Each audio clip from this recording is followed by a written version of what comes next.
ओम। पिछली बार जब हम लोग इकट्ठा हुए थे तो उस समय बातचीत चल रही थी कि सत्य का क्रिया से क्या संबंध है। सत्य हमने ब्रह्म के तत्व को कहा है। सबके शरीर में एक जीवात्मा है। वो जीवात्मा ब्रह्म के तत्व का समुद्र है। ये जो ब्रह्म के तत्व का समुद्र अंदर है, उसका बाहर की दुनिया में जो हर वक्त क्रियाएं होती रहती हैं, उनसे क्या संबंध है, इस पर हम लोग बातचीत कर रहे थे। और इसी को कुछ और ज्यादा विस्तार में आज हम लोग देखेंगे। सच बात तो ये है कि दो दुनिया है, बाहर की दुनिया, अंदर की दुनिया। दो ही दुनिया है। बाहर की दुनिया का अस्तित्व अंदर की दुनिया पर निर्भर करता है। बाहर की दुनिया एग्जिस्ट ही नहीं कर सकती। ये सबसे बड़ा संबंध है ब्रह्म के तत्व का बाहर की दुनिया से। बाहर की दुनिया का आधार है अंदर की दुनिया। सत्य जो है, ये जो ब्रह्म के तत्व का समुद्र है, ये आधार है बाहर की दुनिया का। और ये जो विषय है कि सत्य का संबंध क्रिया से, इस पे हम लोग चाहे जितना ही बातचीत करते चले जाएं, चाहे जितना ही बोलते चले जाएं, क्योंकि बाहर की दुनिया में जो कुछ भी है, ये चूंकि क्रियाओं की दुनिया है, क्रियाओं के रूप में ही है और इसका बड़ा गहरा संबंध है। ये अंदर की दुनिया तो आधार है बाहर की दुनिया की। इस बात को हम लोग पहले भी कई बार देख चुके हैं। आज आपको याद दिलाता हूं। जिस तरीके से बाहर की दुनिया में हम लोग फिल्म देखते हैं, सिनेमा देखते हैं, एक ज्ञान हम लोगों को है कि सिनेमा में होता क्या है। एक प्रोजेक्टर होता है, उस प्रोजेक्टर में एक बल्ब लगा हुआ होता है, रोशनी का इंतजाम होता है। इस रोशनी के सामने से एक फिल्म चलती है। जैसी फिल्म होती है और जैसी रोशनी की अवस्था होती है, इसके आधार पर सिनेमा के पर्दे पे फोटो बनने लगती है। अगर रोशनी बहुत अच्छी है, उसका इंतजाम बहुत अच्छा है, तो पर्दे पे जो फोटो बनती है वो बहुत ब्राइट बनती है, बहुत तेज, बहुत चटक। फिल्म में जिस तरह की फोटो है, उसी तरह का सिनेमा बाहर की दुनिया में बन जाता है। बिल्कुल इसी तरीके से हम लोग कई बार देख चुके हैं कि अंदर जो ब्रह्म की दुनिया है, ये जो ब्रह्म के तत्व का समुद्र है, इसमें जो भगवान की शक्ति है, ये एक तरह की रोशनी है। और ये रोशनी हमारे जन्म जन्मांतर के संस्कारों से ढकी हुई है। ये जो संस्कार हमारे अंदर हैं, इनकी कोई न कोई एक सामूहिक अवस्था है। जैसी सामूहिक अवस्था होती है, वैसी तस्वीर हमारे जीवन में बाहर की दुनिया में बन जाती है। तो ये बाहर की दुनिया की जो तस्वीर है, ये जीवन कब तक है? जीवन केवल तब तक है जब तक अंदर की शक्ति हमारे संस्कारों से छन करके बाहर के क्षेत्र में प्रकट होने लायक है। और जैसे ही ये बात खत्म हो जाती है, वैसे ही मृत्यु आ जाती है और मनुष्य का जीवन खत्म हो जाता है। यही तो एक कारण है कि एक ही कुटुंब में, एक ही मकान के अंदर माँ का, पिता का, भाई का, बहन का, चाचा का, चाची का, दादा का, दादी का, कभी ऐसा नहीं होता कि जीवन एक हो जाए। सभी के जीवन में कुछ न कुछ अदल बदल जरूर रहती है। उनमें कुछ बातें ऐसी भी हो सकती हैं जो कि मिलती जुलती हों, लेकिन पूर्ण रूप से सभी का जीवन बिल्कुल एक हो ही नहीं पाता। उसका कारण केवल यही है कि सभी के अंदर संस्कारों की अवस्था अलग अलग है।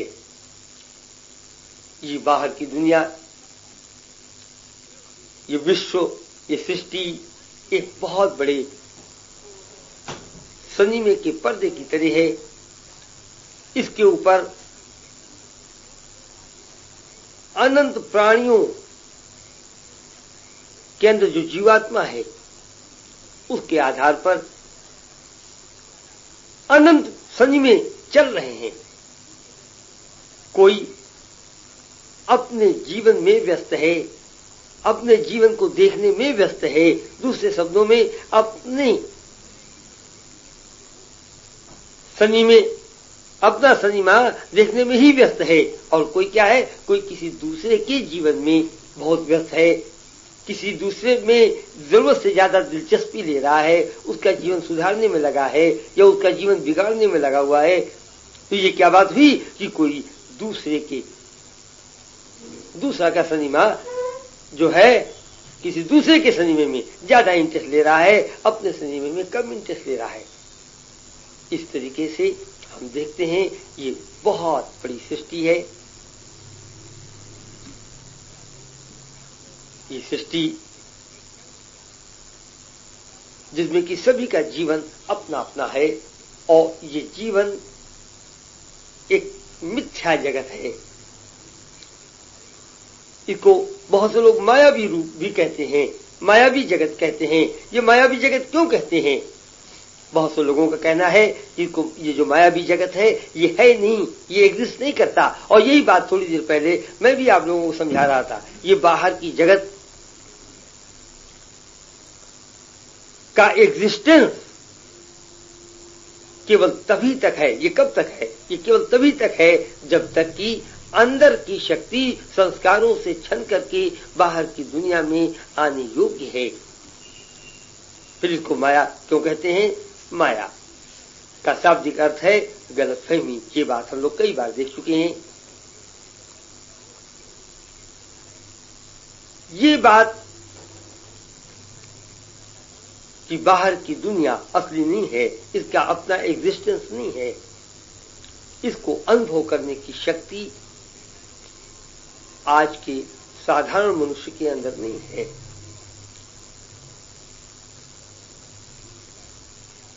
ये शक्ति न होने की वजह से बात क्या होती है, हमें गलतफहमी हो जाती है। और गलतफहमी यह है कि बाहर की जीवन को ही सत्य मानने लगते हैं।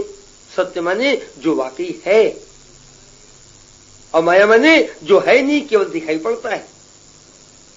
तो बाहर का जीवन तो केवल अंदर की अवस्था, अंदर के संस्कार और अंदर के भगवान के समुद्र की वजह से बाहर का जीवन दिखाई पड़ता है, ऐसा लगता है, ये है नहीं, इसलिए इसको मायावी जीवन कहते हैं।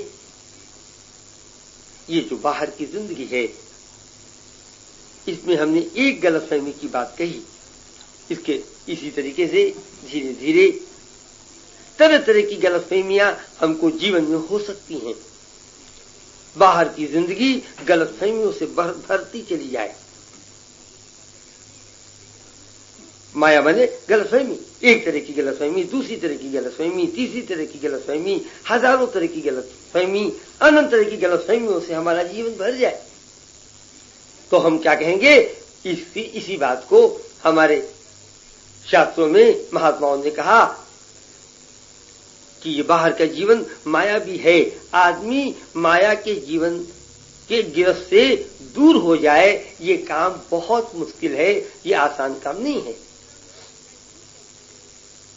यही बात सभी महात्माओं ने बताया। ये मुश्किल क्यों है? इस मायावी जीवन से हम दूर क्यों नहीं हो सकते? हम गलतफहमियों में पड़े रहें। पूरे जीवन भर हम गलतफहमी के शिकार बने रहें। इसका कारण क्या है? और हम धीरे धीरे गलतफहमी की दुनिया छोड़ करके वाकई सत्य क्या है, असलियत क्या है, उस जिंदगी को समझ सकें, उसको जान सकें, इसके लिए रास्ता क्या होगा, ये हम लोग आगे बातचीत करते हैं। दो दुनिया है, बाहर की दुनिया, अंदर की दुनिया। बाहर की दुनिया अभी अभी हम लोग यही बातचीत कर रहे थे, तभी तक है जब तक अंदर की शक्ति छन करके बाहर आ जाए, अंदर की शक्ति छन करके बाहर आ जाए।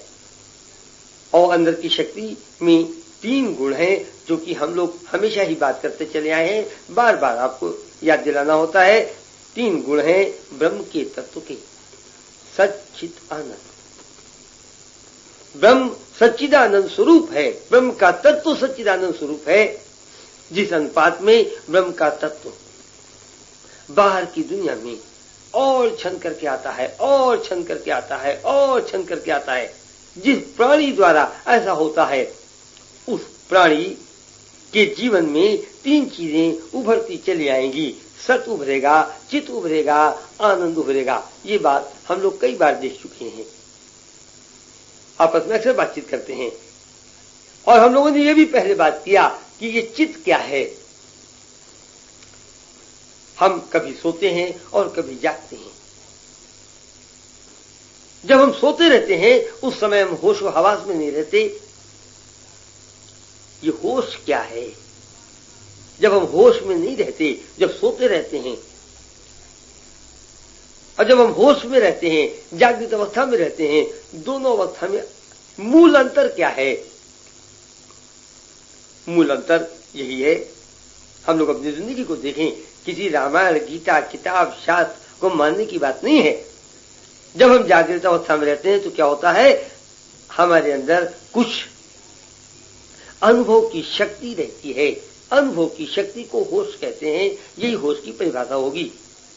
अनुभव की शक्ति, यही चित है, यही चित है, यही होश है। अनुभव की शक्ति को चित कहते हैं।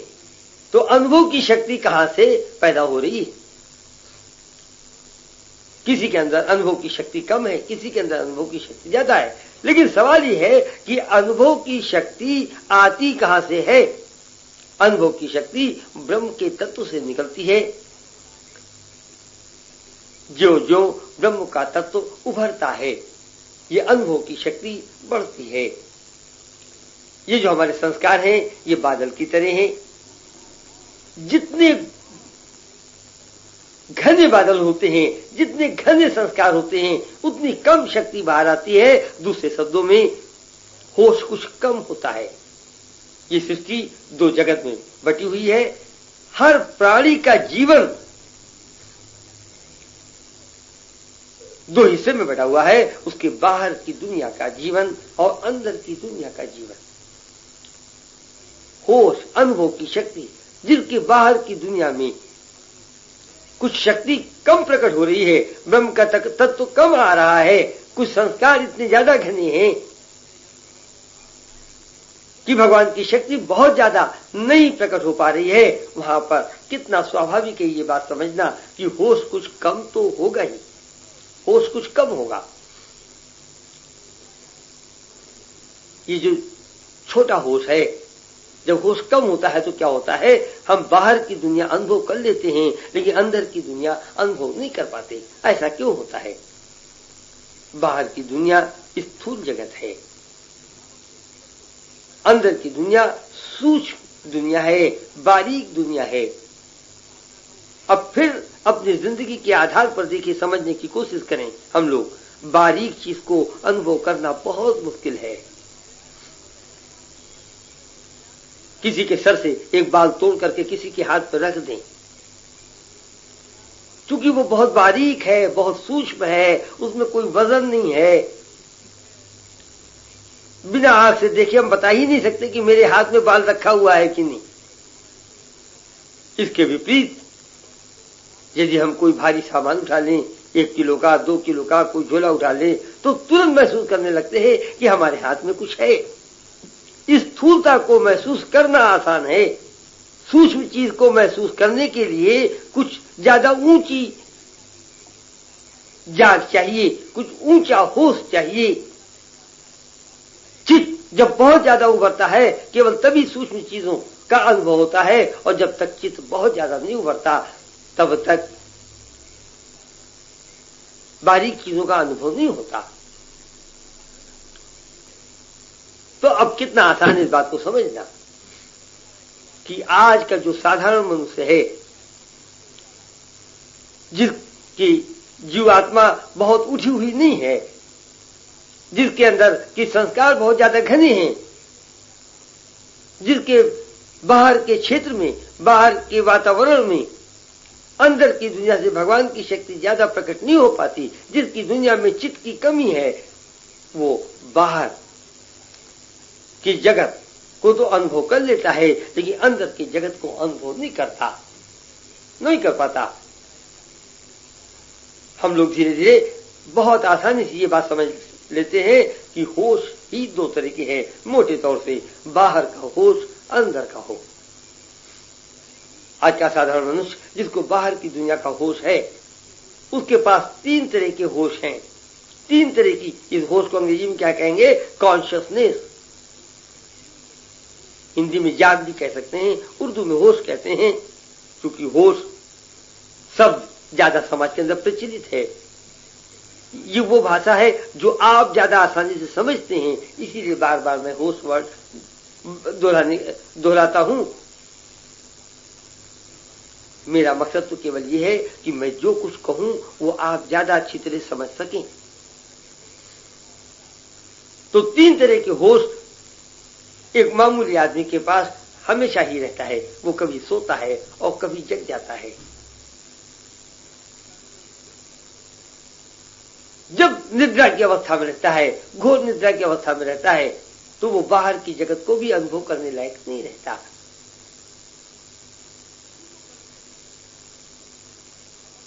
जब जागृत अवस्था में रहता है तो बाहर की जगत को अनुभव करने लायक है, लेकिन अंदर की जगत को अनुभव करने लायक है ही नहीं। इसीलिए वो जीवन का असली रूप देखने लायक नहीं है। जीवन के दो पहलू हैं, बाहर की दुनिया, अंदर की दुनिया। बाहर का पहलू, अंदर का पहलू, ये बात हम लोग कई बार कर चुके हैं, लेकिन चूंकि ये अनुभव का विज्ञान है, इसको अलग अलग पहलुओं में हम लोग उन्हीं बातों को बार बार रिपीट करके देखते हैं, अलग अलग पहलुओं में, जिससे कि खूब अच्छी तरह हमारे समझ आ सके। तो माया का जन्म देने वाला कौन है? माया का जन्म ही क्यों होता है? ये गलतफहमियां जिंदगी की पैदा ही क्यों होती हैं? जिंदगी का सही रूप हमें न दिखाई पड़े, बल्कि हम गलत रूप के जाल में फंसे रहें, गलतफहमियों के शिकार होते रहें। उसका एकमात्र कारण यही है कि ईश्वर जो कि सूक्ष्म जगत की चीज है, सूक्ष्म जगत की शक्ति है, वो इस स्थूल जगत में पूर्ण रूप से प्रकट नहीं हो पाती। ये अखंड चेतना की अपनी समस्या है। अखंड चेतना स्वयं बाहर की दुनिया में आना चाहता है और अपनी समस्या को सुलझाते सुलझाते ही 84 लाख योनियां बन गईं। इन 84 लाख योनियों का काम क्या है? इन 84 लाख योनियों का काम केवल यही है, ये 84 लाख योनियां माध्यम है कि अंदर के सूक्ष्म जगत की शक्ति बाहर जगत में आ जाए। इन 84 लाख योनियों का जन्म होते होते मनुष्य का जन्म हुआ। मनुष्य कहते हैं बड़े भाग्य से मनुष्य का जन्म होता है। ये क्यों कहते हैं? इसका एकमात्र कारण ये है, मनुष्य के अलावा जितनी भी योनियां हैं, इन योनियों में से जो भी, इन योनियों में जो भी शक्ति है, अंदर की सूक्ष्म शक्ति को इस स्थूल जगत में प्रकट करने की, इस सूक्ष्म जगत की शक्ति को इस स्थूल जगत में प्रकट करने की शक्ति बढ़ाने की ताकत किसी भी योनि में नहीं है, लेकिन मनुष्य में ये ताकत है। ब्रह्मा ने जिस समय इस सृष्टि का निर्माण किया, उसी के साथ साथ एक कर्म भी बताया, निष्काम कर्म। और निष्काम कर्म की मदद से मनुष्य स्वयं अपनी इच्छा अनुसार जितनी शक्ति चाहे बाहर की दुनिया में प्रकट कर सकता है। तो ये मायावी दुनिया क्यों बनी? क्योंकि शक्ति पूर्ण रूप से बाहर आ ही नहीं सकती, ये आ ही नहीं सकती। ये जितनी भी योनियां हैं जो बनाई गई शक्तियों को बाहर लाने के लिए, उसमें जो सबसे ज्यादा शक्ति को बाहर लाने योग्य है, उसके जीवन में भी शक्ति इतनी कम आती है। ये जो चित्त है, होश इतना कम प्रकट होता है, ब्रह्म का तत्व इतना कम प्रकट होता है। ये चित्त में ताकत है दोनों दुनिया को देखने की, ये माया से दूर हो जाने की, माया से परे चले जाने की शक्ति होश में है, चित्त में है, जो कि ब्रह्म के तत्व से निकलती है। तो धीरे धीरे जो जो हम आगे चलते चले जाते हैं, साधना में ईश्वर का ध्यान करते हैं, ईश्वर के ध्यान द्वारा अंदर की शक्ति और बढ़ाते हैं और बढ़ाते हैं और बढ़ाते हैं, तो जीवन की सच्चाइयां हमें क्यों दिखाई पड़ने लगती हैं? जीवन की सच्चाइयां हमें इसीलिए दिखाई पड़ने लग जाती हैं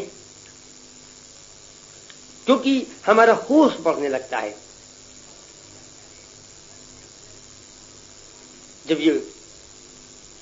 जब तक ये होश नहीं बढ़ता है तब तक क्या होता है, और जब ये होश बढ़ता है तो क्या होता है?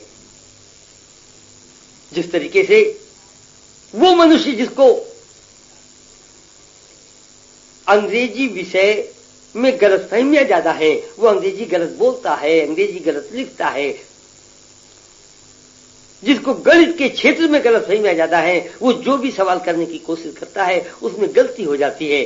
बाजार जाता है, सामान खरीदता है, कुछ पैसे देना है, कितना वापस लेना चाहिए, उसको गिनने में बार बार गलती हो जाएगी, क्योंकि गणित के क्षेत्र में वो बहुत कमजोर है।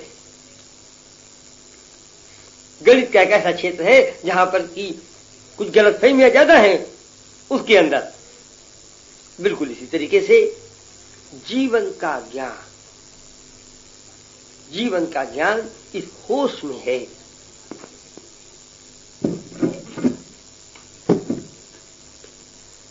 और होश कहाँ है? होश केवल वही है जहां पर भगवान की शक्ति कुछ ज्यादा प्रकट हो रही है,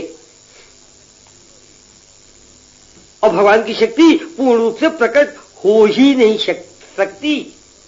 ये भगवान की अपनी समस्या है, ये बात हम लोगों ने देखी। इसलिए कितना आसान है ये बात समझना कि बाहर की दुनिया में समस्या हट ही नहीं सकती, क्योंकि समस्या कहां हटेगी? वहीं हटेगी जहां पर कि होश पूर्ण रूप से आ जाए, चित्त बहुत ज्यादा पैदा हो जाए, इतना हो जाए कि अंदर बाहर दोनों दुनिया को महसूस करने की ताकत पैदा हो जाए। ये जो बात हमने कही, इसी को हम इस तरीके से कह सकते हैं कि जैसे एक कपड़ा सूती सूत का बना है, एक रेशमी सूत का बना है, एक टेरिकॉट सूत का बना है, एक ऊनी सूत का बना है, इसी तरीके से बाहर का जगत समस्या से भरे हुए तत्वों का बना हुआ है। बाहर की दुनिया समस्या से भरे हुए तत्वों का बना हुआ है। हमारे कहने से आप मान लीजिए, मैं नहीं कह रहा हूं, मैंने आपको इतनी देर में ये बात समझाने की कोशिश किया। आप अपने जीवन के अनुभव के आधार पर इस बात को अच्छी तरह से समझ सकते हैं, इसको महसूस कर सकते हैं कि बाहर का जगत समस्याओं से भरे हुए तत्व का बना हुआ है। ये बात गलत नहीं है, ये झूठ नहीं है, ये केवल रामायण में लिखी है इसलिए मानने की बात नहीं है। वो जगत जो कि समस्याओं के तत्व का बना हुआ है, उस जगत से समस्या कैसे गायब हो सकती है? समस्या क्रियाओं के क्षेत्र से, क्रियाओं के आधार पर गायब हो ही नहीं सकती। यही मैं बार बार हमेशा समझाने की कोशिश करता हूं। और आज के वे लोग जो कि माया के गिरफ्त में हैं, वो हमेशा क्या करते हैं? ये काम बड़ा अच्छा है, ये काम नहीं होना चाहिए, और ऐसा करेंगे तो बहुत अच्छा होगा। और कोई कहता है कि सुख हर वक्त देना चाहिए, कोई कहता है कि आश्रम खुल जाना चाहिए, कोई कहता है ये अच्छे अच्छे काम होना चाहिए, कोई कहता है भजन होना चाहिए, कोई कहता है अखंड पाठ होना चाहिए, कोई कहता है पूजा होना चाहिए। ये जो क्या है, ये क्रियाओं की काटछाट है। इतनी बड़ी समस्या अर्जुन के मन में उठी थी। अर्जुन जब कृष्ण भगवान को मिले उस समय वो कर्म कांड के बहुत बड़े ज्ञाता थे, बहुत बड़े ज्ञाता थे।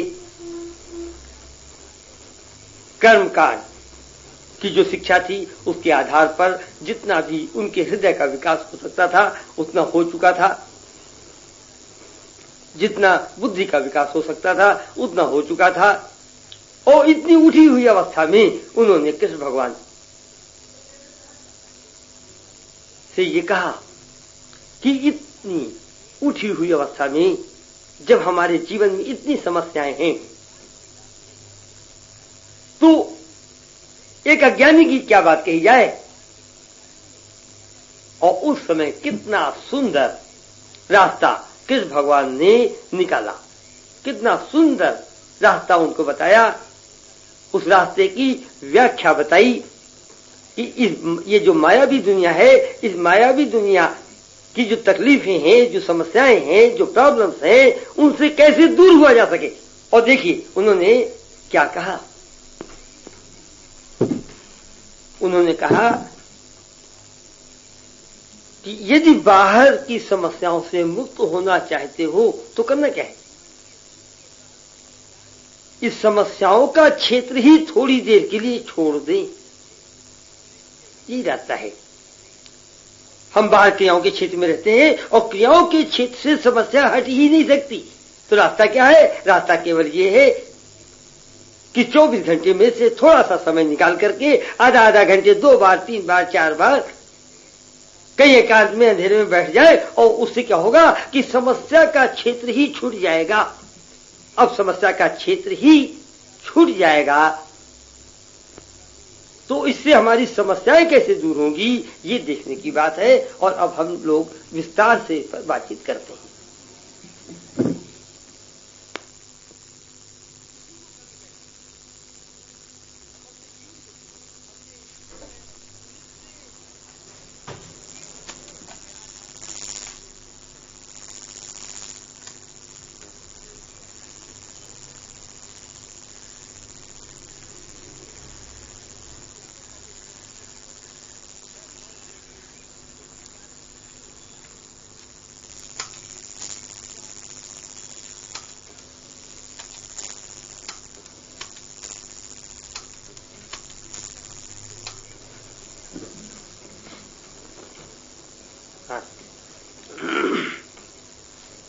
तो अब हम लोग ये देखेंगे कि जब थोड़ी देर के लिए बाहर की दुनिया छूट जाती है तो होता क्या है। अभी अभी हम लोगों ने अच्छी तरह से देखा और समझा कि बाहर की दुनिया समस्याओं से भरे हुए तत्व का बना है। उसके माने क्या है, उसकी केवल एक ही माने है, और वो ये बाहर की दुनिया बनी काहे से, केवल कॉन्शियसनेस से, होश ही तो वो तत्व है। और ये होश पूर्ण नहीं है, इसलिए समस्या से भरी हुई है। अब अंदर की दुनिया देखें, अंदर की दुनिया में क्या खास बात है। अंदर की दुनिया में एक जीवात्मा है और जीवात्मा ब्रह्म के तत्व का समुद्र है जो कि हमारे संस्कारों से ढकी हुई है। जैसे ही हम चुपचाप आंख बंद करके दिन में 2 3 4 बार एकांत में अंधेरे में भगवान के ध्यान के लिए बैठ जाते हैं, भगवान का ध्यान का अभ्यास करने के लिए बैठ जाते हैं, तो क्या होता है, मन को जैसे ही विश्वास हो जाता है कि अब बाहर के सुख की कोई संभावना नहीं है, वो सुख की तलाश में अंदर की दुनिया में चला जाता है। संस्कारों को चीरते हुए भगवान के क्षेत्र में पहुंच जाता है, या संस्कारों के बीच में भगवान के तत्व को पा जाता है। ये जो भगवान का तत्व है जिसका समुद्र जीवात्मा है और वही अंदर की असली दुनिया है। इसकी क्या अवस्था है, इसमें क्या खास बात है, ये जो देखने की चीज है। भगवान का तत्व चित्त से पूर्ण है, चित्त से पूर्ण है, इसमें चित्त की कमी नहीं है। ईश्वर सच्चिदानंद स्वरूप है, ब्रह्म का तत्व सच्चिदानंद स्वरूप है, ब्रह्म के तत्व में चित्त की कमी हो ही नहीं सकती है। चित्त का पूर्ण हो जाना, वो कण जो कि चित्त से पूर्ण है, वो समस्या विहीन कण है। वो कण जो कि चित्त से पूर्ण नहीं है, वो समस्याओं से भरा हुआ कण है। वो तत्व जो कि चित्त से पूर्ण नहीं है, वो समस्याओं से भरा हुआ तत्व है। वो तत्व जो कि चित्त से पूर्ण है, वो समस्या विहीन तत्व है। तो हम क्या देखते हैं कि अंदर की दुनिया तो समस्या विहीन तत्व की बनी हुई है। अभी जो बात मैं कह रहा हूं, ये आप मान ले सिर्फ इसलिए क्योंकि मैं कह रहा हूं, ये बात बिल्कुल गलत होगी। आप इसको समझें और अनुभव के स्तर पर देखें। बाहर की दुनिया के सारे दुख का कारण केवल होश की कमी है। कुछ नादान लोगों की बात दूसरी है, वो तो ये भी कह देंगे कि जो बेहोश है उसको कोई तकलीफ है ही नहीं, उसको तकलीफ इतनी ज्यादा है, इतनी ज्यादा है, इतनी ज्यादा है कि शायद वो होश में आने नहीं पसंद करता, वो बेहोश रहना ही पसंद करता है। बेहोशी की हालत में, होश कम होने की हालत में तकलीफ बढ़ती है, कम नहीं होती। तकलीफ कहां कम है? जहां पर चित्त उभर रहा है। अब जैसे बाहर की दुनिया में अगर किसी के पास कुछ पानी है और कुछ चीनी है, वो चीनी पानी में घुलता चला जा रहा है, तो होता क्या है? जो जो पानी चीनी में घुलता है, चीनी की मिठास पानी में बढ़ती चली जाती है, पानी मीठा होता चला जा रहा है। चीनी का प्रभाव पानी के क्षेत्र में बढ़ता चला जा रहा है। बिल्कुल इसी तरीके से जो जो ईश्वर के ध्यान का समय बढ़ता है, अभ्यास बढ़ता है, हो क्या रहा है? मन बार बार समस्या विहीन क्षेत्र में जाता है। समस्या विहीन क्षेत्र में जाकर के समस्या विहीन तत्व को लेकर के समस्याओं से भरे हुए क्षेत्र में आता है। आप इसको फिर से सुने।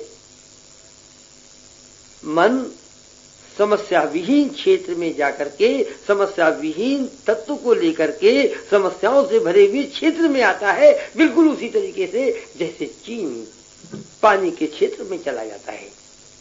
मनुष्य चीनी को पानी में घोल देता है तो पानी मीठा होने लग जाता है। ज्यों ज्यों मन समस्या विहीन तत्व को समस्याओं से भरे हुए क्षेत्र में ला करके घोलता है, त्यों त्यों बाहर की दुनिया समस्या विहीन होने लग जाती है। उसी अनुपात में समस्या विहीन होने लग जाती है।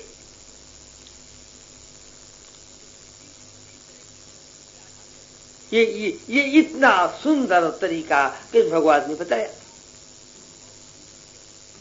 उन्होंने कहा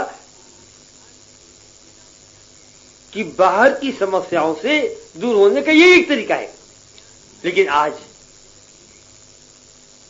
कि इस मायावी दुनिया में, इस दुनिया में, इस जगत में, इस युग में, जबकि आदमी मायावी गिरफ्त में है, माया की गिरफ्त में फंसा हुआ है, वो क्या कह रहा है? वो राइट और रॉन्ग थ्योरी पर चलने लग गया। 24 घंटे आदमी के दिमाग में ये परेशानी घुसी हुई है कि वो कैसे अपना एक एक मिनट बचाए। और बचा के क्या करे? कुछ ये अच्छा काम कर दे, वो अच्छा काम कर दे और खराब काम न होने पाए। माँ बाप परेशान है कि हमारा बच्चा कितनी खराबियों से दूर रह सके। खराबियों से दूर रह करके जीवन को सुखी बनाने की कोशिश करना, ये मायावी गिरफ्त है। अच्छे काम कर करके जीवन को सुखी बना लेना, ये मायावी गिरफ्त है। ये माया की जकड़ है। कृष्ण भगवान का ये रास्ता नहीं है। कृष्ण भगवान ने गीता में जो रास्ता बताया, अर्जुन को बताया, अर्जुन जब कृष्ण भगवान को मिले उस समय बाहर के ज्ञान, बाहर की दुनिया के ज्ञान में पूर्ण थे। कर्मकांड क्रियाओं के क्षेत्र का ज्ञान, क्रियाओं के क्षेत्र के ज्ञान में पूर्ण थे। बुद्धि पूर्ण रूप से विकसित हो चुकी थी, मन पूर्ण रूप से विकसित हो चुका था, लेकिन केवल कर्म कांड के ज्ञान द्वारा उपासना का ज्ञान वहां से तक शुरू नहीं हुआ था। इस अवस्था में उनको बाहर की दुनिया में हजारों तरह की समस्याएं दिखाई पड़ी और उन्होंने कृष्ण भगवान से कहा, सबसे बड़ी परेशानी ये थी कि इतने ज्ञानी होने के बाद भी बाहर की दुनिया की परेशानियों से दूर होने की ताकत उनमें नहीं थी। और उस समय कृष्ण भगवान ने क्या बताया, यही बताया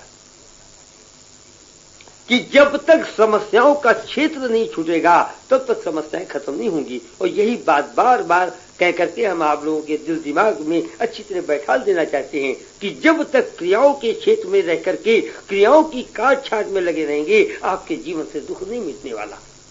जीवन के में दुख क्यों है? जीवन में दुख केवल इसलिए है क्योंकि समस्या से भरे हुए तत्व के क्षेत्र में रह करके हम अपने दुख को मिटाने की कोशिश करते हैं। कोई कहता है ये काम बहुत अच्छा है, अखंड पाठ होना चाहिए भगवान का और माला हर वक्त जपते रहना चाहिए। कोई किसी दूसरी तरह की क्रियाएं बता देता है कि ये होम करना चाहिए, ये यज्ञ करना चाहिए, ये विज्ञान के इस थ्योरी को लेकर के चले और ये काम करना चाहिए और वो काम करना चाहिए। आप कुछ भी करें, कुछ भी करने में बाहर का क्षेत्र नहीं छूटता। और जब तक बाहर के क्षेत्र में क्रियाओं की काट छांट से जिंदगी को सुधारने की बात रहेगी, अगर आपको लाभ भी होगा तो बहुत धीरे धीरे 9 दिन चले अढ़ाई कोस, आप गलत रास्ते पे चल रहे हैं। इतना समय लगेगा कि इस जिंदगी में दुख मिटेगा भी कि नहीं, ये केवल एक शक की बात है। बहुत तेजी के साथ जीवन के सारे दुख मिट जाना। तरीका क्या होगा? तरीका यही होगा, होश बढ़ाना। दुख का कारण है होश की कमी। और जब तक होश कम नहीं होगा तब तक एक बात याद आ गई, चलिए इसको भी देख लेते हैं। अगर होश हमारा नहीं बढ़ता तो जो तो हम महसूस करते हैं, ऐसा देखते हैं, किसी को बताने की जरूरत नहीं कि हजारों लाखों करोड़ों अरबों तरह की समस्याएं बाहर के जगत में हैं, लेकिन फिर भी इनकी ग्रुपिंग की जा सकती है, इन्हें बांटा जा सकता है। कुल कितने तरह की समस्याओं से बाहर का जगत भरा हुआ है, जरा इसको देखने की कोशिश करते हैं। बाहर के जगत का कारण क्या है? बाहर के जगत का कारण है बाहर के 3 गुण जो कि हमारे वायुमंडल में हैं, जिसे सत्व, रज और तम कहते हैं। इन 3 गुणों से संबंधित 3 तरह के संस्कार हमारे अंदर हैं, जिनसे कि हमारे अंदर की शक्ति ढकी हुई है। सत, अच्छे काम, सतोगुण माने अच्छे गुण। झूठ कभी नहीं बोलेंगे, चोरी कभी नहीं करेंगे, किसी के दुख को कभी नहीं सताएंगे, 24 घंटे दूसरों को सुख देने में लगे रहेंगे। राजा हरिश्चंद्र भी बहुत अच्छे आदमी थे, बहुत अच्छे आदमी थे। महात्मा गांधी भी बहुत अच्छे आदमी थे, पंडित नेहरू भी बहुत अच्छे आदमी थे। जो अच्छाई है, अच्छाई जहां तक है वहां तक दुख से परे जाना असंभव है। अब आप इसके माने ये लगा ले कि चूंकि हम कहते हैं अच्छाई से असंभव है तो लाओ खराबी चले, ये तो बिल्कुल ही उल्टी बात हो गई। हम क्या कहते हैं, जब तक अच्छाई और खराबी के क्षेत्र में आप पड़े रहेंगे दुख से परे होना असंभव है। दुख से परे होने की बात अच्छाई और खराबी से परे होने में है, राइट और रॉन्ग की थ्योरी से परे होने में है, सुख और दुख से परे होने में है। आनंद की अवस्था में ही दुख से परे होने की बात है। सुख और दुख जब तक है तब तक दुख से परे होने की कोई बात नहीं है। माने क्या निकलते हैं, माने क्या निकलते हैं? जब तक हम बाहर की दुनिया में हमारी कॉन्शियसनेस है, जब तक हमारा मन बाहर है, चाहे जितने अच्छे कामों में लगा हुआ है, तब तक हम दुख से परे नहीं। दुख से परे होने के लिए क्या करना है? कितनी देर के लिए हमारा मन बाहर के क्षेत्र को छोड़ देता है, बाहर के क्षेत्र को छोड़ करके अंदर के क्षेत्र में चला जाता है। इस तरह का अभ्यास हमारे जीवन में कैसे बढ़ता है और कितना बढ़ता है, तो उससे होगा क्या? हम लोगों ने देखा, बार बार मन अंदर जाएगा और अंदर की शक्ति लेकर के बाहर आएगा, और अगर नहीं आएगा तो हम लोग क्या देख रहे थे? हम लोग ये देखने की कोशिश कर रहे थे कि कितने तरह की समस्याएं बाहर हैं। तो बाहर 3 तरह की समस्याएं हैं। वो समस्या जो कि अच्छे गुणों से पैदा हो जाती हैं, वो समस्या जो कि तम रूपी हैं, वो समस्याएं जो कि रज रूपी हैं। तम रूपी समस्याएं कौन है? वो समस्याएं जो अज्ञानता के कारणवश पैदा हो जाती हैं। अज्ञानता सबसे बड़ी अज्ञानता कहां है? ज्ञान का आधार ही होश है। हम लोग कई बार बातचीत कर चुके हैं। ज्ञान के 2 रास्ते हैं, अनुभव के द्वारा ज्ञान, समझ के द्वारा ज्ञान। जो अनुभव के द्वारा ज्ञान है वो अद्वैत है, उसमें गलती का कोई चांस नहीं। जब तक हम बुद्धि के आधार पर समझ करके ज्ञान लेने की कोशिश करेंगे, हमेशा ही गलती का चांस है और हमेशा ही गलत रास्ते पे भटकते रहेंगे। तो 3 तरह की समस्याएं हैं, सत रूपी समस्याएं, तम रूपी समस्याएं। अब तम अगर अज्ञानता के कारण जो समस्याएं हैं उसको अगर तम रूपी समस्याएं कहेंगे, तो रज रूपी समस्याएं क्या हैं? हमने आपको बताया। आप देखिए अपनी जिंदगी में अलग अलग तरह के लोगों को, सभी लोग कोई किसी तरह के काम करने के लिए परेशान है, कोई किसी तरह के काम करने के लिए परेशान है, कोई सिनेमा देखने के लिए परेशान है, तो किसी को सिनेमा से नफरत है, और कोई क्रिकेट खेल देखने के लिए परेशान है, तो कोई माला जपने के लिए परेशान। हमने तो ऐसे लोग भी देखे जिनको कोई विश्वास नहीं है माला जपने में, लेकिन फिर भी उनको ये लगता है, कभी कभी बुरा लगता है कि आज सुबह से इतना समय हो गया और अभी तक माला नहीं जपा, लाओ जल्दी से जप लें। ये है क्या? ये रज रूपी समस्याएं हैं। कुछ करने की बात दिल दिमाग में इतनी ज्यादा समा गई है, कुछ करने की बात, कुछ बातें दिमाग में बैठ गई है कूट कूट करके कि ये करना ही है।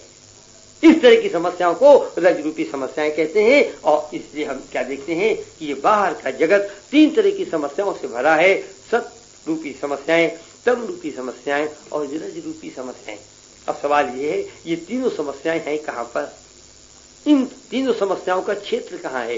ये तीनों समस्याएं क्षेत्र, बाहर के जगत का क्षेत्र। देखिए, कहते हैं बाहर की दुनिया 5 तत्व से बना हुआ है। लोग पता नहीं 5 तत्व को क्या समझते हैं। कोई आकाश को तत्व समझता है, कोई पृथ्वी को तत्व समझता है। हम बार बार कहते हैं कि किसी किताब में कुछ लिखा है, केवल उसको पढ़ करके और उसको मान करके चलने में हमेशा ही गलती होती रहेगी। ये जगत हमारे 5 ज्ञानेंद्रियों से बना हुआ है। क्या ये बात आपको समझना बहुत मुश्किल लग रहा है क्या? इसमें कितना आसान इस बात को समझना। बाहर की जगत में सब कुछ केवल 5 ज्ञानेंद्रियों द्वारा ही होता है। ये ज्ञान इंद्रियां हैं, ज्ञान से भर देने वाली इंद्रियां हैं। ज्ञान इंद्रियों में ज्ञान ही ज्ञान है। बाहर के जगत का ज्ञान केवल 5 ज्ञानेंद्रियों द्वारा है। बाहर का जगत इन 5 ज्ञानेंद्रियों द्वारा बना हुआ है। इसलिए 5 तत्व क्या है? ये 5 ज्ञानेंद्रियां ही 5 तत्व हैं। ये 5 ज्ञानेंद्रियां, ये 5 क्षेत्र हैं। छूने का क्षेत्र, खाने का क्षेत्र, देखने का क्षेत्र, ये 5 क्षेत्र हैं 5 ज्ञानेंद्रियों के। और इन 5 क्षेत्रों में ये तीनों तरह की समस्याएं, सत की समस्याएं तीनों में हो सकती है, रज की तीनों में हो सकती है, तम की तीनों में हो सकती है। तो 3 5 15 तरह की समस्याओं से बाहर का जगत भरा हुआ है। अब सवाल ये है, ये जो समस्या है, ये समस्या का क्षेत्र मालूम हो गया, समस्या का कारण मालूम हो गया। कारण 3 गुण। यही जो बात है, इसी को शास्त्रों में लिख दिया गया है कि जहां तक द्वैत है वहां तक समस्या है। तो जहां 3 गुण है वहां द्वैत क्यों नहीं है? वहां द्वैत कहां है? अगर 3 गुण वातावरण के अंदर है तो ये बाहर का वातावरण तो द्वैत का क्षेत्र है। यह द्वैत का क्षेत्र कहां है? इसलिए जहां तक बाहर का वातावरण है वहां तक समस्या है। और ये समस्या 5 क्षेत्रों में है। 3 5 15 तरह की समस्याएं हो गई। और ये समस्या अगर अनुभव न हुई तो समस्या नहीं है। ये समस्या अनुभव करने वाला या तो शरीर है, या मन है, या बुद्धि है। या तो मन के स्तर पर समस्या होगी, या बुद्धि के स्तर पर होगी, या शरीर के स्तर पर होगी। इसलिए 15 या 45 तरह की समस्याओं से बाहर का जगत भरा हुआ है। ये 45 ग्रुप हैं। एक एक ग्रुप में हजारों लाखों हो सकते हैं। कुल तो बाहर तो अनंत तरह की समस्या ही है। और इन समस्याओं को हटाने का कितना सुंदर रास्ता किस भगवान ने बताया। ये 45 तरह की समस्याओं से भरा हुआ जगत है केवल इसलिए, इसलिए क्योंकि भगवान बहुत सूक्ष्म स्तर की शक्ति है। दुख को गायब करने वाली शक्ति बहुत सूक्ष्म स्तर की है। वो स्थूल स्तर में बिना माध्यम के नहीं आ सकती। जब माध्यम जैसा होता है वैसी ही शक्ति आती है। ये ईश्वर की अपनी समस्या है। ईश्वर जब किसी को सुख देने पे आ जाता है तो कोई कंडीशन नहीं चाहता है। उसके लिए कोई कंडीशन नहीं चाहिए। वो बिना किसी कंडीशन के सारा सुख आपको दे देगा। लेकिन करे क्या? वो स्वयं मजबूर है। वो स्वयं मजबूर है। वो कुछ नहीं कर सकता।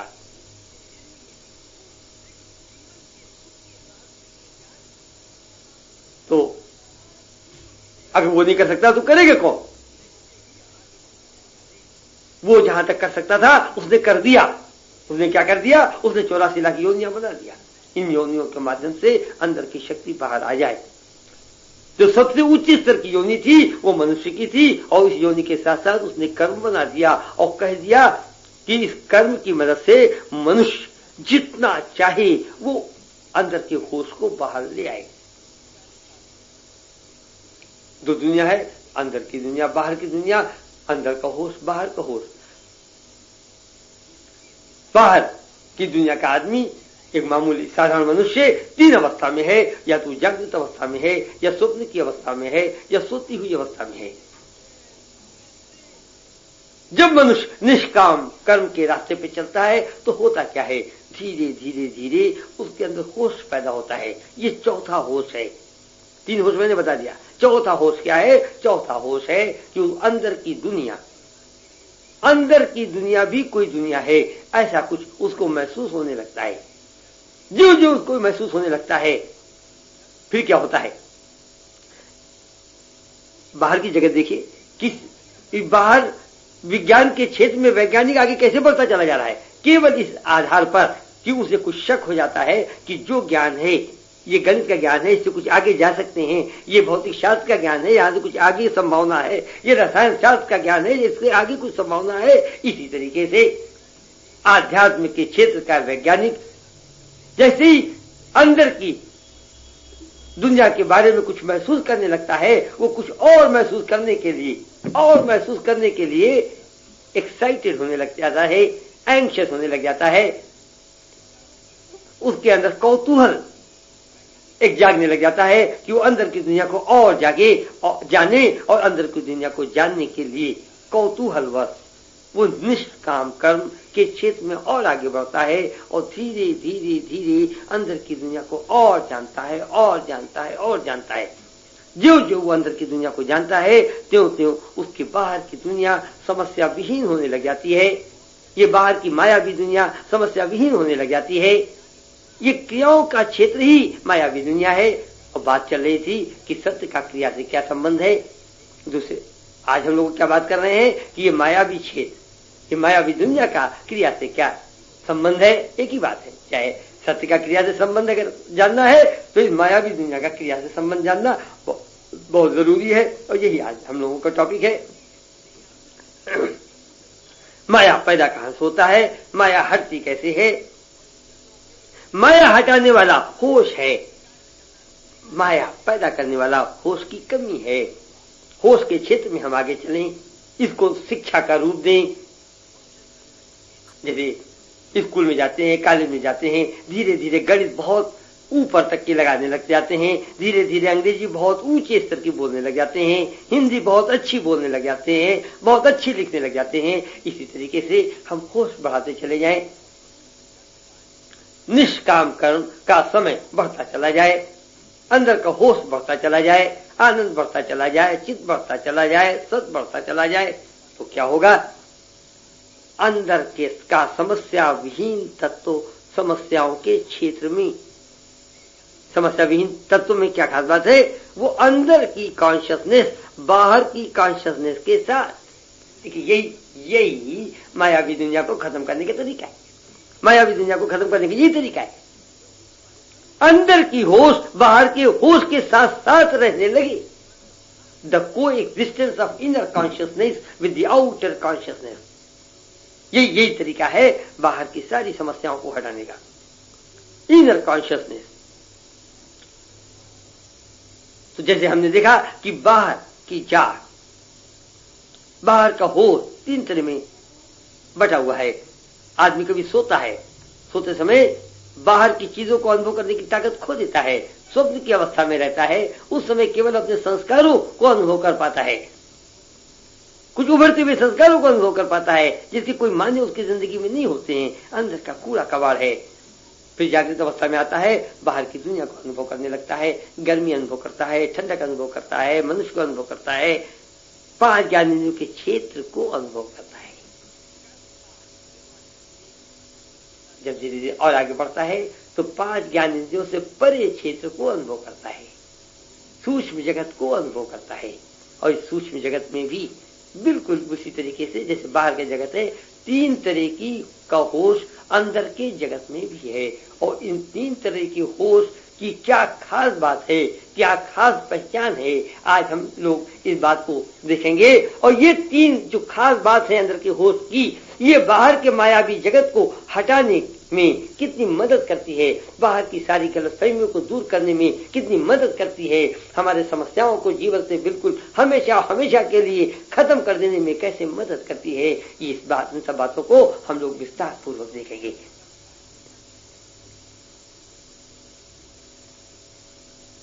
हम लोग कई बार बात कर चुके हैं,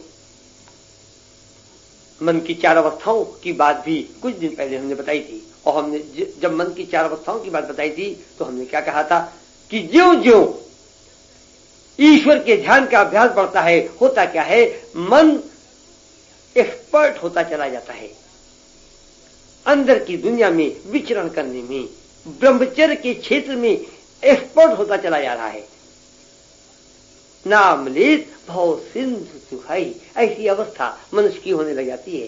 केवल एक बार ईश्वर का नाम लिया, मन को आजाद छोड़ा, मन तुरंत अंदर गहरी और गहरे दुनिया में जाने लग जाता है। मन जितने गहरे दुनिया में चला गया उतना ब्रह्मचर्य के क्षेत्र में एक्सपर्ट हो गया, उतना अनुभवी हो गया ब्रह्म की दुनिया में विचरण करने में। ब्रह्म की दुनिया में विचरण, ब्रह्मचर्य माने विचरण, और ब्रह्म माने ब्रह्म के तत्व की दुनिया, ब्रह्म के तत्व की दुनिया में विचरण। बिल्कुल इसी तरह से हम लोगों ने ये देखा था, क्या देखा था कि जो ब्रह्म के क्षेत्र में विचरण करने में वो निपुण होता चला जा रहा है, हो क्या रहा है, वो समस्या विहीन तत्व को लेकर के समस्याओं से भरे हुए क्षेत्र में, अकेले नहीं, समस्या विहीन तत्व को लेकर के समस्याओं के क्षेत्र में विचरण करने में अनुभवी होता चला जाता है। और मन की इस अवस्था को ही हमने गृहस्थ अवस्था बताया था। अब बात वही हुई जो अभी 2 मिनट पहले हमने कहा था। इसमें क्या हुआ, अंदर के तत्व को लेकर के बाहर की दुनिया में विचरण करने में अनुभवी हो जाना, दूसरे शब्दों में अंदर की कॉन्शियसनेस को बाहर की कॉन्शियसनेस के साथ रखने में धीरे धीरे निपुण हो जाना। दोनों में फर्क क्या है? दोनों में कोई फर्क नहीं है, कोई अंतर नहीं है। जो जो इस दिशा में आदमी बहुत ऊपर उठने लगता है, इन दोनों चीजों के साथ साथ तीसरी चीज अपने आप पैदा होने लग जाती है। बाहर की दुनिया तो अनुभव की दुनिया है। बाहर के क्षेत्र में, अनुभव के क्षेत्र में, अनुभव से परे क्षेत्र का तत्व जो कि सच्चित आनंद से भरा हुआ है, जब उसको इस तत्व को लेकर के जब बाहर की दुनिया होशो हवास में उस समय ये तत्व है, तो इस तत्व के गुण भी होश में आने लग जाते हैं। आनंद अनुभव होने लगता है, चित्त अनुभव होने लगता है, सत अनुभव होने लगता है। ऐसी अवस्था में होता क्या है? मन आनंद में डूब करके काम करने लायक होने लग जाता है।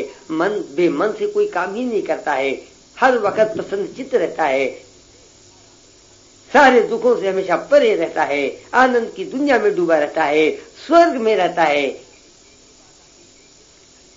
और मन की इस अवस्था को ही वानप्रस्थ अवस्था बताया था। वानप्रस्थ अवस्था में हो क्या रहा है? भगवान का तत्व बाहर के क्षेत्र में, अनुभव के क्षेत्र में ज्यादा है, तो होता क्या है? क्या होता है? जैसे पानी में चीनी अगर ज्यादा है तो पानी मीठा ज्यादा है, इसी तरीके से भगवान का तत्व बाहर के क्षेत्र में जितना ज्यादा है, बाहर की क्रियाओं का प्रभाव मन बुद्धि शरीर पे और हल्का हो जाता है और कम हो जाता है और क्षीण हो जाता है। धीरे धीरे धीरे बाहर की क्रियाओं का प्रभाव मन पर पड़ता ही नहीं, बुद्धि पर पड़ता ही नहीं, शरीर पर पड़ता ही नहीं। ऐसा मन, ऐसा बुद्धि, ऐसा शरीर जिसका है, वही संन्यास की अवस्था में है। यही संन्यास की अवस्था की परिभाषा हम लोगों ने देखी थी। और इन सब चारों बातों को देखने के साथ साथ हमने ये देखा था कि ये चारों अवस्थाएं ये सीढ़ियां नहीं है कि पहले ब्रह्मचर्य का समय खत्म हो जाए तब गृहस्थ का शुरू हो। ऐसी कोई बात नहीं है। ईश्वर के ध्यान के अभ्यास द्वारा मन इन चारों अवस्थाओं में एक साथ धीरे धीरे ऊपर उठता चला जाता है। जो जो उठता है त्यो हो क्या रहा है?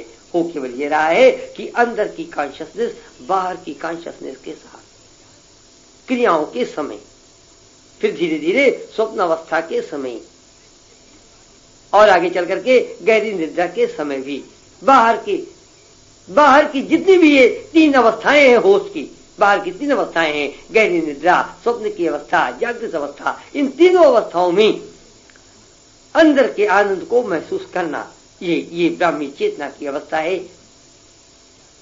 और इस ब्राह्मी चेतना की अवस्था जब तक पूर्ण नहीं हो जाती तब तक क्या होता है, हम लोग इस बात को अच्छी तरह देख चुके हैं। जो जो भगवान की शक्ति बढ़ती चली जा रही है, हम ब्राह्मी चेतना की शिक्षा की ओर आगे बढ़ते चले जा रहे हैं। ईश्वर हमारे जीवन में सब कुछ लीला शक्ति के आधार पर देता है। आज की वार्ता यहीं पर समाप्त करते हैं। ईश्वरी शक्ति और ईश्वरी चेतना और अद्वैत चेतना के बारे में फिर कभी बात करेंगे। बोलो सियावर राम की जय। कोई विचार रहित नहीं रहता है, इसलिए ये विचार ही कर्म है। कर्म दो तरह के हैं, सूक्ष्म कर्म, स्थूल कर्म। कुछ कर्म ऐसे होते हैं जो क्रिया का रूप धारण कर लेते हैं। उदाहरण के लिए जैसे हमारी इच्छा हो कि मुझे तो क्रिकेट खेलना है, मन में ये बात उठनी कि मैं क्रिकेट खेलना चाहता हूं, ये तो कर्म हुआ, सूक्ष्म कर्म हुआ। लेकिन इस विचार के आते ही हम उठे, बैट ले ले, बॉल ले ले, फील्ड में आ जाए, वहां खेलना शुरू कर दे, ये क्रिया हो गई। जो कर्म क्रिया का रूप धारण कर लेती है उसे स्थूल कर्म कहते हैं। सूक्ष्म कर्म और स्थूल कर्म करना ही दो स्तर का है। विचारों के स्तर पर करना। वैज्ञानिक लोग बैठ जाते हैं अपने लेबोरेटरीज में, प्रयोगशाला में, वहां अक्सर मनन करते हैं रिसर्च करते समय, खोज करते समय मनन करते हैं। ये मनन करना जो है ये केवल विचारों के स्तर का करना है। कुछ सोच करके कुछ नए फार्मूले निकालना, विज्ञान के क्षेत्र में आगे बढ़ना, ये करना हुआ विचारों के स्तर का। इसी तरीके से धर्म के रास्ते पे क्या सही है क्या गलत, यहां ये बात नहीं हो रही है, लेकिन बहुत से लोग ईश्वर के नाम में मन को एकाग्र करते हैं। मुझे तो इस बात का ज्ञान नहीं है, लेकिन हमने दूसरों के मुंह से सुना है कि शायद शरीर में बहुत से चक्र होते हैं और इन चक्रों पे एकाग्र करना, मन को एकाग्र करना सिखाया जाता है। ये शायद करना हुआ विचारों के स्तर का। लेकिन जहां पर कर्म इंद्रियां फंक्शन करने लगती हैं, काम करने लगती हैं, वो हो गई क्रिया, वो स्थूल क्रिया। तो कर्मों का समूह, चाहे सूक्ष्म कर्म हो चाहे स्थूल कर्म हो, कर्मों का समूह कर्म कांड में मिलता है। दूसरी साधना जिसकी बात मैंने कही उपासना, और जिस पर कि आज विस्तार पूर्वक बात करना है, ये उपासना क्या है जरा संधि विच्छेद करके देखें। उप धन आसन, ये इसका संधि विच्छेद हुआ। उपासना, उपधन आसन, उप माने समीप। बाहर की जिंदगी में देखें, जैसे राष्ट्रपति उपराष्ट्रपति, तो राष्ट्रपति के समीप जो है वही उपराष्ट्रपति हुआ। तो उप माने समीप, आसन माने स्थान,